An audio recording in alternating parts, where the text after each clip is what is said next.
It took so long, still I believe. Stop it.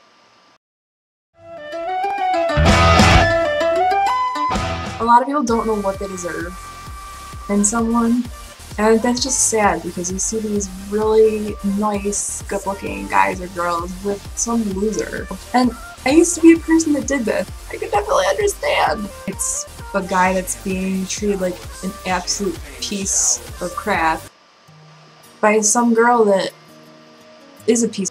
It's easier to stay in your comfort zone than actually get the F out of that situation. You know what? Sometimes you have to face in order to feel happiness. Truly.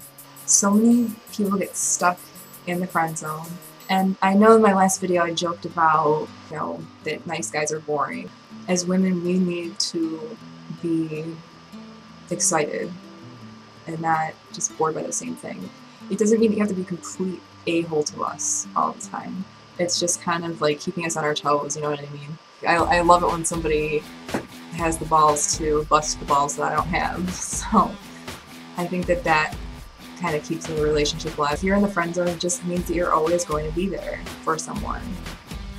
If you want to get out of that, you have to basically break the cycle with that. Just basically show the person that you're interested in that you do have a life outside of them.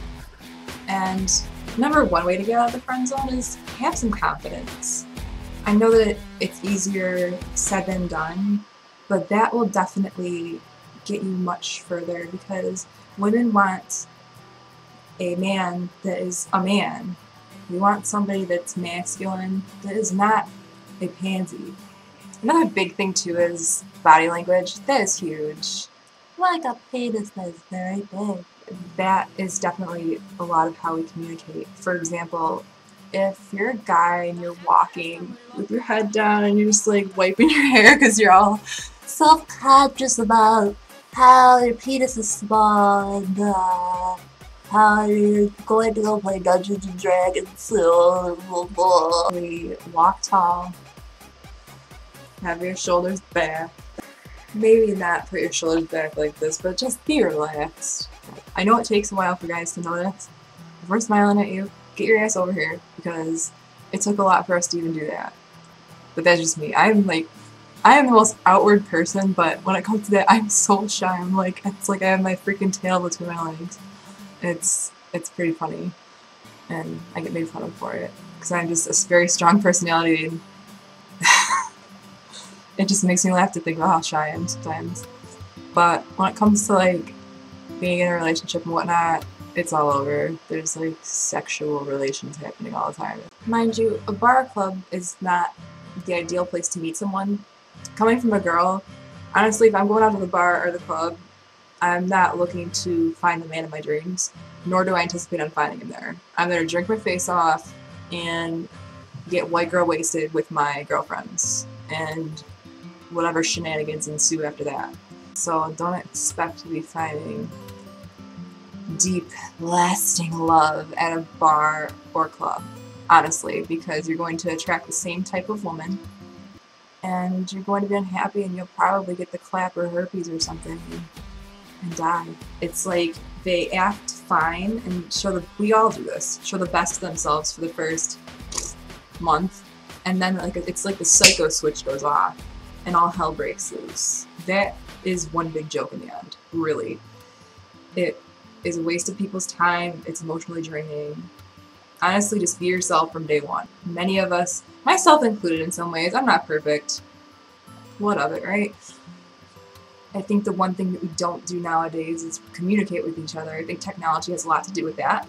I know you guys have heard that like a million times.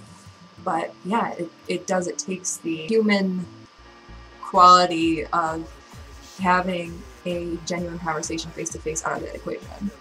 It's kind of like reading a book and you're just seeing the cover and a couple of the pages. You're not living that story out. It's just almost like a fantasy. You have to want to change, I think, with that. And also with arguing. If you're just going off and blaming someone, and girls tend to do this a lot, and the guy just sits there like, F this noise, like, this is This is my time for selective hearing. It's not even going in the ears and out, it's just black. Yeah, it'll take 5 hours to describe something that could have taken you a minute to describe, or less. But at least remember a few things from the conversation. Now, I just think people need to just, most importantly, be themselves, but make an active effort to not do the negative things that have made relationships fail in the past, because it does take two to tango. And respect, I've said this before, respect should never ever be a one-way street.